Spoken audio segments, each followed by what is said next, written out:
लूका रचित सुसमाचार का 17 अध्याय का 11 से हम पढ़ेंगे। 10 कोड़ियों की दृष्टांत, 10 कोड़ी की रोगी को चंगा करना, है ना। ऐसा हुआ कि वह जेरूशलेम में जाते हुए सामरियों के गलील के बीच में से होकर जा रहा था। किसी गांव में प्रवेश करते समय उसे 10 कोढ़ी मिले। उन्होंने दूर खड़े होकर ऊंचे शब्द से कहा, हे यीशु, हे स्वामी, हम पर दया कर। और उन्होंने उससे देखकर कहा, जाओ और अपने अपने याजकों को दिखाओ। और जाते जाते ही वह शुद्ध हो गए। और तब उसमें से एक ने यह देखा कि मैं चंगा हो गया हूँ, ऊंचे शब्द से परमेश्वर की बड़ाई करता हुआ लौटा। और यीशु की पाँव के पर मुंह की बल गिरकर उसको धन्यवाद करने लगा। और वह सामरी था। और इस पर यीशु ने कहा, क्या 10 के 10 शुद्ध ना हुए? तो फिर वे कहाँ गए? 9 कहाँ गए? क्या इसी परदेशी को छोड़कर कोई और ना निकला जो परमेश्वर की बड़ाई करता? तब उसने कहा, उठकर चला जा, और तेरे विश्वास ने ही तुझे चंगा किया। आमीन। तो ये 9-10 जो कोड़ी था, कोड़ियों का दृष्टांत में थोड़ा शॉर्ट में बता रहे, क्योंकि जो कोड़ी का दृष्टांत था, जो कोड़ी जब होता था, ये एक अशुद्ध रोग था। और ये अशुद्ध रोग जब होता था तो लोग अपनी गांव से, अपनी परिवार से उसको अलग कर देता था। और इतना दूर गांव में, दूर दराज में उनको भेज देता था जंगल की ओर, ताकि वहां पे सिर्फ कोड़ी ही रह सके और कोई और नहीं। तो 10 कोड़ी वहां पे जाकर एक ही जगह पे रहते थे। जब उन्होंने यीशु मसीह की चर्चा चारों तरफ से सुना होगा, तो उन्होंने भी आकर क्या हुआ, उसी मार्ग में, जिस मार्ग में से यीशु जाता है, उसी मार्ग में आकर क्या हो गया, खड़ा हो गया। क्या हुआ? मतलब उन्होंने परिश्रम किया। आज हम बिना परिश्रम से सब कुछ करना चाहते हैं। प्रभु के लिए कोई परिश्रम नहीं है। प्रभु खुद उठकर मेरे पास आ जाए, खुद मुझे चंगा कर जाए, खुद नहीं। बोलो, वो कोड़ी उठकर क्या हुआ, मार्ग में जहां से यीशु जाते थे उसी जगह पे खड़ा हुआ। बोलो, खड़ा हुआ। हमें भी जब प्रार्थना जब होता है यीशु मसीह के नाम से, उस रोग से, उस बीमारी से, उस प्रॉब्लम से प्रभु के सामने जाकर नम्रता के साथ खड़ा होना है। खड़ा होने के भी बहुत सारे तरीके हैं। लोग कैसे खड़ा होते हैं? मैं बहुत धार्मिक हूँ, मैं दशमांश देता हूँ, मैंने बहुत सारे भलाई किया, इस चर्च का सेवा तो मैं ही करता हूँ, मेरे बगैर थोड़ी ना चर्च चलता।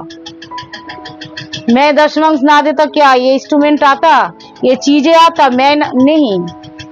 एक नम्रता के साथ खड़ा होना है। इन्होंने क्या, कैसे खड़ा हुआ? उस गांव में प्रवेश करते समय 10 कोढ़ी उसे मिले। कैसे खड़ा हुआ था? गलील के बीच में से होकर जा रहे थे, तो किसी गांव में प्रवेश करते समय उसे 10 कोढ़ी मिले, क्योंकि जिस मार्ग में से वो जा रहे थे वो लोग वहां पे खड़ा हुआ। और खड़ा होकर क्या कहा? उन्होंने दूर ही खड़े होकर, क्योंकि पास तो आ नहीं सकते, क्योंकि आएंगे तो अशुद्ध हो जाएंगे, दूर से चिल्लाया, हे यीशु नासरी, दाऊद के संतान, क्या कर, हम पर दया कर। मुझ पर नहीं बोला, क्या बोला? हम पर दया कर। मतलब हम इतने सारे लोग हैं। हम पर मतलब, हम का बात मतलब क्या होता है? परिवार को दिखाता है। हम मतलब पूरी पावर को दिखाता है, पूरी ट्रिनिटी को दिखाता है, पूरे परमेश्वर की हुजूरी को दिखाता है। वो अकेले बोला नहीं, बोला हम पर। प्रार्थना वचन पढ़ो ना, बड़ी ध्यान से पढ़ो। बोला हम पर दया कर। और उन्होंने क्या बोला? हे स्वामी। कितने नम्रता से वो बोलता था, तो तू तो इतने लोगों को चंगा किया, हमें भी दया चंगा कर दे। बोला हम पर दया करके चंगा कर, क्योंकि हम दया का लायक नहीं है। हमारे ऊपर कोड़ी हुआ है। हम जब प्रभु के पास प्रार्थना के लिए आते हैं, बोलते हमारे प्रार्थना तो सुनी नहीं जाती है, हमारा ये समस्या तो जा नहीं रहे। तो हम प्रभु से बोलते, प्रभु हम दया का लायक नहीं है, लेकिन आपका ये अनुग्रह मुझ पर हुआ है, इसीलिए ताकि मैं आपके पास आ पाया हूँ। आप मुझ पर दया कीजिए। हालेलुया। और उसने क्या दिखाया, बोला हम पर दया कर। तब उन्होंने उसे देखकर कहा, जाओ अपने याजकों को दिखाओ। देख कर कह दिया, ना उसके ऊपर हाथ रखा, ना उसके ऊपर प्रार्थना किया। किसको देखा? किसको देखा? यीशु किसको देखा?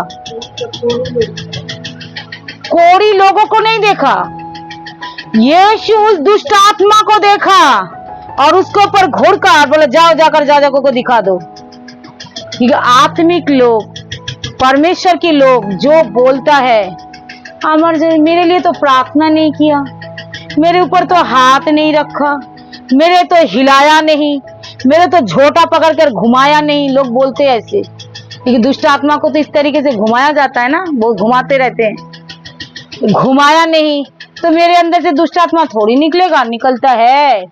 अगर घुड़की भी दोगे ना तो घुड़की से भी शैतान निकल जाएगा। हालेलुया। एक घुड़की से भी, क्योंकि आपको और हमको क्या करना है, यीशु मसीह के लिए समर्पण होना है। यीशु मसीह ने ऐसे घुड़की दिया, बोला जाओ जाकर याजकों को दिखा दो। कोई प्रार्थना नहीं किया, कोई हिलाया डुलाया नहीं, कोई उसके ऊपर हाथ नहीं रखा। बार बार नहीं, कई बार हाथ भी रखा, कई बार बुलाया, कई बार दुष्ट आत्मा को डांटा, कई बार बिना डांटे घुड़क से ही वो निकल गए। आमीन। तो वहां पे क्या किया, कह जाओ जाकर अपने याजकों को दिखा दो। और वो जाते ही जाते, क्योंकि उन्होंने विश्वास कर लिया। क्या किया?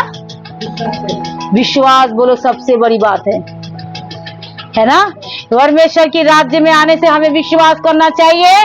वो है, जब आप चल के आ रहे हो, इसलिए बोलती हूँ आओ, सब आओ।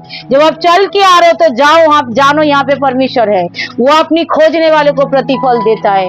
जब भी मैं प्रार्थना के लिए उठती, प्रभु आप है, प्रभु आप करोगे, जो आएगा सबको ब्लेसिंग दीजिएगा, आप आइएगा पिता, आप हो हमारे अंदर, आप हो हमारे भीतर। आमीन। क्योंकि आपका वचन वायदा पूरा होता है, जहाँ पे मेरे नाम पे 2 या 3 इकट्ठा होता है उनके बीच मैं होती हूँ। तो आप यहाँ पे हो। तो उन्होंने क्या किया, वो क्या किया बोलो, करो जाते जाते उन्होंने उस बातों को, यीशु मसीह के मुख से निकला हुआ बातें पे विश्वास किया। और वो जाते जाते, आज हम लोगों को बोल भी देते तुम्हारे लिए ये हो जाएगा, वो हो जाएगा, लेकिन लोग अविश्वास के कारण उसके जीवन में परमेश्वर ने बहुत सारा काम नहीं कर पाया। बाइबल में लिखा है। और विश्वास के कारण प्रभु कर देता है।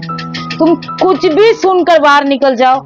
एक बार एक सिस्टर यहाँ पे आई थी और उसको 50,000 रुपए की जरूरत था। वो कोई केस में पकड़ा गया था और उसी घड़ी चाहिए था। और जो पैसा देने वाला था वो बार बार, उन्हीं की बड़ी बहू है, बार बार उसको देना नहीं चाहता था। वो आया, बोला हाँ प्रभु आपको दे देगा। उसने उस वचन को विश्वास किया, बोला हाँ मिल जाएगा, बोला मिल जाएगा। घर के से दरवाजे तक नहीं गया और उसको मिल गया। हालेलुया। तो ये होती है विश्वास। अगर तुम विश्वास करोगे तो तुम उस ब्लेसिंग को लेकर जा सकते हो। ये उसने बोला इस कान से सुना, इस कान से निकल दिया, नहीं होगा। उन्होंने जाते ही जाते इसके शुद्ध हो गए, क्योंकि यीशु मसीह के मुख से निकला हुआ वचन में उसने क्या कर दिया था, विश्वास कर लिया। और जब जाते जाते शुद्ध हो गया, तुरंत एक चंगा हो गया। और एक ने देखा, ऊंचे शब्द से क्या हुआ, एक ने देखा अरे मैं तो चंगा हो गया हूं, तो ऊंचे शब्द से परमेश्वर के बड़ाई करता हुआ लौटा। और कैसे लौटा, लौट कर आया और उन्होंने यीशु की पैरों में मुंह के बल गिरकर धन्यवाद करा। कैसा धन्यवाद करा, क्योंकि वो क्या था, शामरी था। तब उस समय सामरी के ऊपर कोई इतना दया नहीं हुई थी, सिर्फ इजराइलियों के ऊपर दया हुए थे, परमेश्वर के चुने हुए के ऊपर दया हुआ था। लेकिन उसके ऊपर दया हुआ और उसने देखा इसी भीड़ में मैं भी चंगा हो गया हूँ। और वो आकर यीशु के पास आकर मुंह के बल, परमेश्वर किसी की पक्षपात नहीं करती। आपका दिल जैसा है आप ऐसे ही ब्लेसिंग पा जाओगे। आमीन। और उन्होंने आकर लौट कर मुंह की बल गिरकर परमेश्वर को बड़ाई किया और धन्यवाद किया। आज हम ऐसे बड़ाई करते हैं, मुंह की बल गिर के आते प्रभु के पास, एक बोलती सब गवाही दो, सब गवाही दो, धन्यवाद करो। किसी के मुंह से आराधना नहीं निकलते मेरे प्रियो। क्योंकि उस समय है हमारा धन्यवाद का विषय। जो मैं प्रभु के पास आया हूँ, मैं आज जिंदा हूँ, जीवित हूँ। मेरा साथ कैसे दुर्दशा में पड़ा हुआ था, मेरे लाइफ कैसा था, मेरे अंदर बुराई कैसा था, मैं कैसे बचाई गई। आज हम क्या करते, यीशु मसीह को एक नौकर समझते। नहीं मेरे प्रियो, यीशु मसीह मेरे और आपके लिए नौकर बना, वो नौकर नहीं है, वो राजाओं का राजा है, वो सर्वव्यापी वो परमेश्वर है। हालेलुया। वो सृष्टि के मालिक है, वो हम सबको बचाने के लिए उसने ऐसा किया है। इसके मतलब वो नौकर नहीं हो गया, वो नौकर की तरह काम कर रहे, हम तो उसको और नौकर बना देते। आपको करना ही पड़ेगा। धन्यवाद के टाइम आए तो कोई धन्यवाद नहीं, आराधना का टाइम आए तो लोग सो जाते हैं। मेरे प्रियो, ऐसा नहीं होना चाहिए। आनंद के साथ मुंह की बल आकर परमेश्वर, कितने घंटे बैठते हम प्रभु की उपस्थिति में, रात और दिन बाइबल कहती है उनका धन्यवाद करो। हालेलुया। तो मुंह की बल, यहाँ पे एक वचन और देखेंगे, इफिसियों की पुस्तक,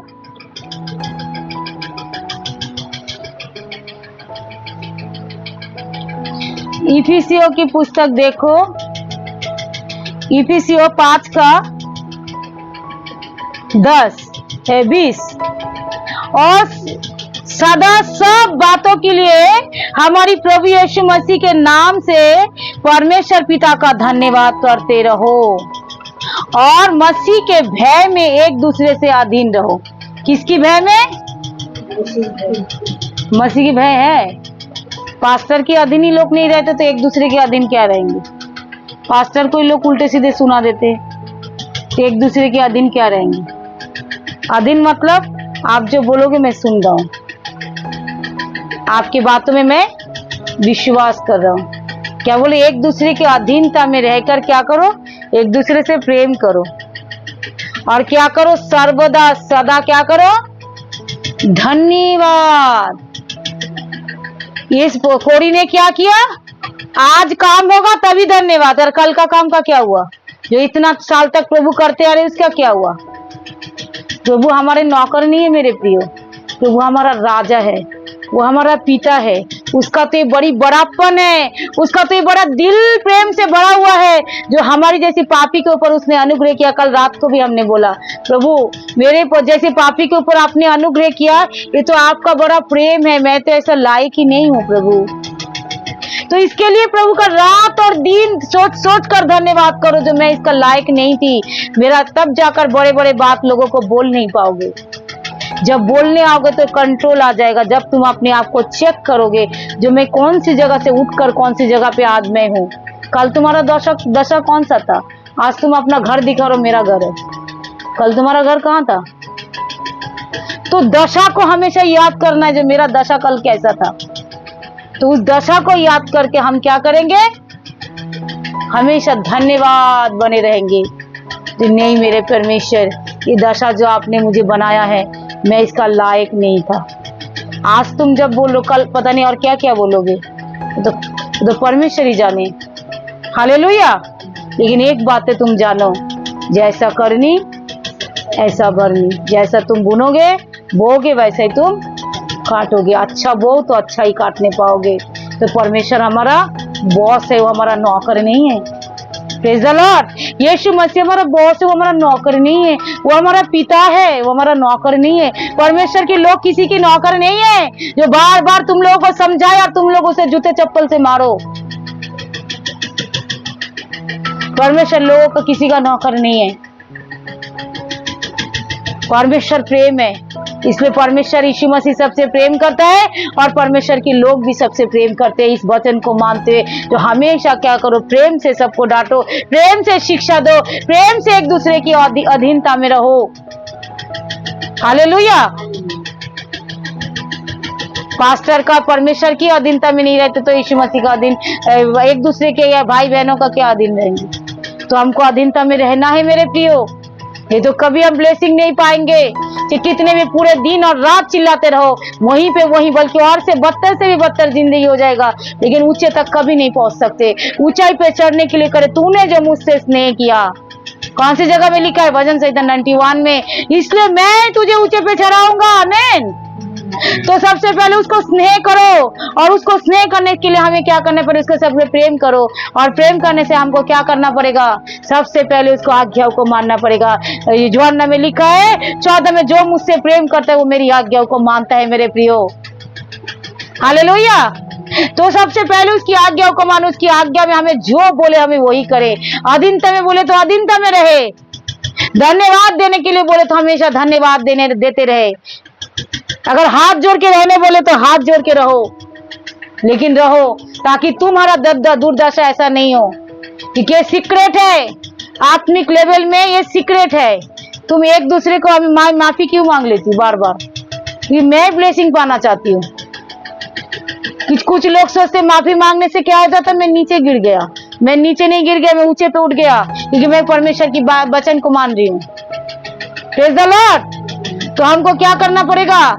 माफी मांग लो, अधीनता में रह लो, प्रेम कर लो। तुम मुझसे प्रेम करो ना करो, मैं तुमसे प्रेम करती हूँ। हालेलुया। लेकिन मेरा परमेश्वर मुझे वो ब्लेसिंग दे सके जो उसने मेरे लिए रखा है। ये है सीक्रेट। बैरियों को क्या करो? आशीषित करो। ये बोला अरे ये तो बड़ा सीक्रेट है। मैं बैरियों को आशीष देंगे तो बैरियों तो आशीषित हो जाएंगे, वो तो और चौड़ा हो जाएंगे। अगर परमेश्वर ने बोला है तू करना तो मुझे करना। मैंने अपने मन को सिखाया। मैं बोला ठीक है, मैं बैरियों को आशीष दूंगी। तो बैरियों को आशीष मैंने देने लग गया। तो वो जितने मुझे सताया, जिसने मुझे दुख दिया, जिसने मेरा लूटा, प्रभु मैंने उनको आशीष देते। वो धन और संपत्ति यीशु मसीह की महिमा के लिए वो और आगे बढ़ने पाए, यीशु के नाम से आमीन। हमने दिया क्यों? क्योंकि मैंने परमेश्वर की साथ संगति करे, पिता की आत्मा मेरे आत्मा एक हो जाए, परमेश्वर जो ब्लेसिंग मेरे लिए रखा हो मुझे मिल जाए। क्योंकि हम उत्तम भूमि है, 100 गुना फल लाने वाले भूमि है। आमीन। 60-70 गुना नहीं बोलो, हमें 100 गुना भूमि फल ला रहा है। तुम आशीष देते, हम परमेश्वर के वचन के विरोध अगर जाओगे तो कभी ब्लेसिंग नहीं है। Praise the Lord. क्योंकि हमेशा जो काम हुआ है परमेश्वर को पाया, धन्यवाद। जो काम हुआ धन्यवाद प्रभु, धन्यवाद परमेश्वर, आपने मुझे इस कोड़ी ने आकर क्या किया? मुंह की बल आकर गिरकर धन्यवाद किया। जब भी हम प्रभु की उपस्थिति में आए, क्या बोलो? मुंह की बल आकर क्या करे? उसको धन्यवाद करने लग जाए। हालेलुया। मुंह की बल आकर उसको क्या करे? बोलो धन्यवाद करे। क्योंकि जब हम मुंह की बल आकर धन्यवाद करेंगे तो परमेश्वर क्या करेगा? हमें वो सारे ब्लेसिंग देगा जो ब्लेसिंग मेरे परमेश्वर ने हमारे लिए रखा है। हालेलुया। Praise the Lord. एक वचन और देख रहे, देखो भजन संहिता 28 का 5। वे यहोवा की कामों पर और उसकी हाथों के कामों पर ध्यान नहीं करते, इसलिए वह उन्हें पछड़ता और सिर कभी ना उठाएगा। जो परमेश्वर की हाथों का कामों का कदर नहीं करते, आज परमेश्वर की पास्टरों का कदर नहीं करते, परमेश्वर की भलाई को कदर नहीं करते, जो तुम्हारे लिए रात और दिन प्रार्थना करते उसकी कदर नहीं करते, इस वचन को जो तुम तुच्छ जान रहे हो, बाइबल कहती उसका धन्यवाद भरे नहीं रहे हो, तो वो तुम्हें पछाड़ेगा और फिर दोबारा कभी नहीं उठाएगा।